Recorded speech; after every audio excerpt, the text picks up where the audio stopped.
happening now. Voters in Green Bay will likely see a term limit question on their ballots this November.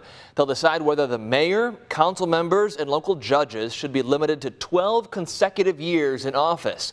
NBC 26's Matt Jarko live in the newsroom with that story. Matt. John, today Mayor Jim Schmidt cast the deciding vote on this term limit referendum after common councilors split their votes in a 6-6 tie. Board members had a lengthy back and forth on this tonight. Those supporting the referendum say it should be up to the voters to make this decision.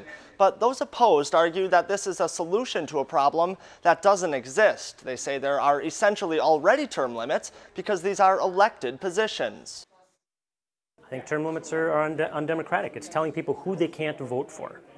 And as we've seen with our city council, 10 of the 12 people are fairly new, less than 6 years experience. So it happens naturally. I think for us to argue, that we shouldn't give the voters an option on whether or not they want to see term limits on their municipal elected officials, I think that's just contrary to what we're talking about right now.